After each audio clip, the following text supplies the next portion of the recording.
On a warm May morning in 1999, inside a cramped Hong Kong apartment, police officers uncovered something so disturbing it would shake the city to its core.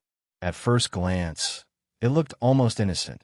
A large, plush Hello Kitty mermaid doll sitting slouched in a bedroom corner. Its pink bow tilted slightly, its stitched smile frozen in cheer. But the officers weren't there for toys. They had come following the most unlikely of witnesses, a teenage girl who claimed she was being haunted by the ghost of a woman she had helped torture. When they sliced the doll open, the truth spilled out. Stuffed inside, beneath fabric and cotton, was a human skull. The grotesque irony hit immediately. The symbol of childhood innocence transformed into a grotesque coffin. Hong Kong's tabloids would later dub it the Hello Kitty murder. But behind this grisly discovery lay a story far darker than any headline. It wasn't just about death. It was about desperation, cruelty, and silence. It was about how one woman's cries for help went unheard until it was far too late. This is the story of Fan Man-yee. To understand how Fan's life ended inside a child's doll, we must begin with her struggles. Fan Man-yee was born in 1976 and abandoned as a child. She grew up in an orphanage, never knowing the warmth of family. By her teens, she was already slipping into addiction, drawn to the haze of drugs that numbed her loneliness. Like many in her position, she fell into sex work, drifting in and out of Hong Kong's neon-lit nightclubs. At 23, she was trying, in her own way, to survive. She had married a fellow addict, though the relationship was turbulent and often violent. They had a son together, and Fan's greatest fear was failing him. Poverty wrapped around her life like a chain. Rent was constant, food scarce, and her cravings never ceased. Every decision she made carried the weight of survival. In early 1999, Fan encountered Chan Manlock, a 34-year-old mid-level triad member. Chan was the type of man whose reputation entered a room before he did. He trafficked in drugs, extorted where he could, and surrounded himself with younger loyalists who fed his ego. To Chan, Fan was just another face in the haze of nightlife, until she made a mistake that would seal her fate. One night, Fan stole his wallet. Inside were 4,000 Hong Kong dollars, just a few hundred US dollars. She returned the money almost immediately, realizing the danger, but it was too late. Chan wasn't angry about the theft itself. He was insulted. In his world, reputation was everything. To be stolen from by a woman like Fan was humiliation. He demanded repayment, $10,000, far beyond what she could afford. For Chan, this wasn't about money. It was about power. And Fan, trapped in her desperation, had unknowingly written her own death sentence. Chan didn't handle his business alone. He surrounded himself with younger recruits, eager to prove themselves. Among them were Leung Shing Cho, a 27-year-old with a mean streak, and Leung Weilun, just 21, reckless and violent. Together, they formed a cruel trio. Fan's debt became a twisted opportunity. Instead of demanding money, Chan devised something darker. He and his men would take her, punish her, and make her an example. Their thinking was simple. If you cross a triad member, you don't just lose money, you lose everything. In March 1999, Chan sent his men to snatch Fan from the streets of Kowloon. She may have thought it was a temporary threat, just intimidation. She couldn't have imagined that stepping into their car that day meant stepping into weeks of torment that would outlast her final breath. The three men brought her to a third-floor apartment in the district of Tsim Sha Tsui. It wasn't much to look at. Peeling walls, cluttered furniture, a faint smell of smoke and fried food hanging in the air. But to Fan, it would become a prison of unrelenting horror. At first, Fan may have believed this was about repayment, about punishment she could somehow endure until they let her go. But that illusion shattered quickly. Chan and his accomplices tied her up, stripped her of dignity, and treated her not as a human, but as property. For days, they beat her with belts, metal rods, and kitchen utensils. They burned her skin with melted plastic, poured chili oil into her wounds, and forced her to drink engine oil and their urine. They deprived her of food and water, keeping her in a constant state of suffering. But the cruelty didn't stop there. The men invited others to watch, sometimes to join. One of them was a 14-year-old girl, known only as Ah Fong, who was Chan's girlfriend. She became both participant and witness, pulled into the sadistic games.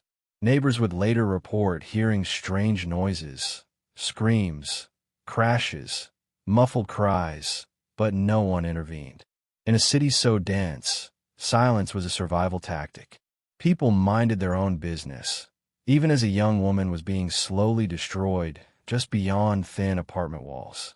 For Fan, each passing day blurred into the next. She was kept alive not out of mercy, but to prolong her agony. The torture lasted for more than a month. Every day, Fan endured new cruelties. Sometimes they forced her to smile, mocking her suffering. Other times they laughed as she begged for mercy. They turned her pain into entertainment, feeding off her helplessness. Ah Fong, the teenage girl, would later testify about the horror she saw. She recalled how the men beat Fan with chair legs until she collapsed, how they cut her flesh, and how they laughed while she writhed in pain. In one chilling account, she described how they tied her up and suspended her, treating her body like a puppet. Fan's strength waned. Her voice grew hoarse, her movements weak. She was a young woman with a child waiting for her at home, but inside that apartment, she was reduced to a prisoner of cruelty. The men showed no signs of stopping. If anything, their violence escalated.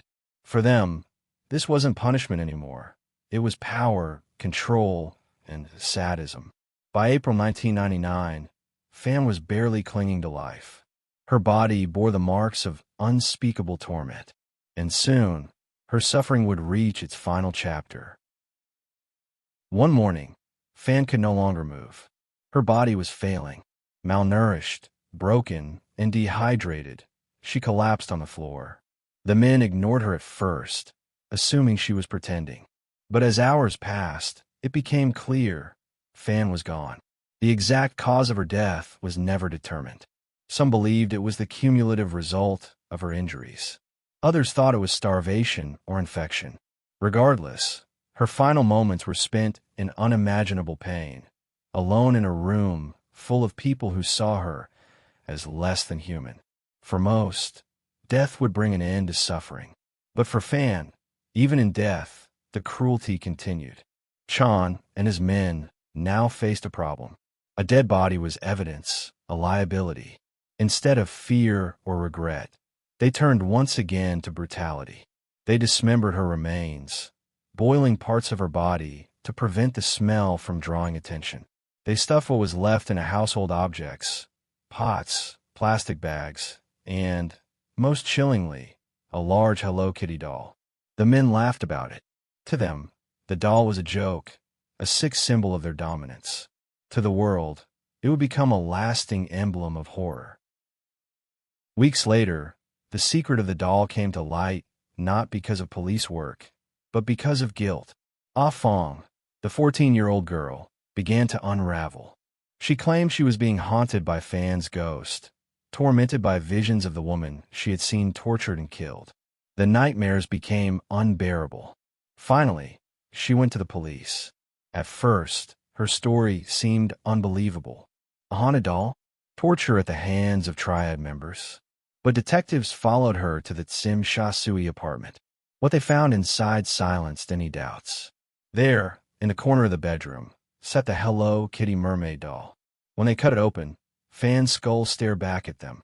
Around the apartment, they found other remains, bones in a pot, tissue in plastic bags. The officers who entered that room would never forget the sight. Neither would Hong Kong. The arrests came swiftly. Chan Man-lok, Leung Shing-cho, and Leung Wailuan were taken into custody, charged with Fan's murder. Ah Fong became the star witness, her testimony the backbone of the case. In court, the details shocked the public. The defense argued that Fan had died from a drug overdose, that the men hadn't intended to kill her. The prosecution countered with the sheer scale of her suffering, painting a picture of sadism beyond comprehension. In December 2000, the jury returned its verdict. The three men were convicted not of murder, but of manslaughter. The court ruled that while they had tortured Fan extensively, there wasn't enough evidence to prove intent to kill. Each received a life sentence with a possibility of parole after 20 years. To many, the verdict felt like another injustice. A young mother had been destroyed, and her killers had escaped the full weight of justice. The Hello Kitty murder remains one of Hong Kong's most disturbing cases, not just because of the brutality, but because of what it revealed about society. Fan Man-yee was not a celebrity or a powerful figure. She was a poor, struggling young woman, caught in the grip of addiction and poverty. Her cries for help went unanswered. Neighbors heard her screams, but chose silence. Even in court, her suffering was diluted by technicalities. Today, her story lingers as a warning. It's a reminder of how easily the vulnerable can be exploited, how cruelty can thrive when no one intervenes, and how justice doesn't always bring closure. The Hello Kitty doll, once a symbol of innocence, became a macabre reminder of what was lost. And Fan, once a forgotten woman on the margins of society, became an eternal symbol of its darkest failings. Her story asks us one haunting question. When we hear cries in the night, do we turn away or do we listen?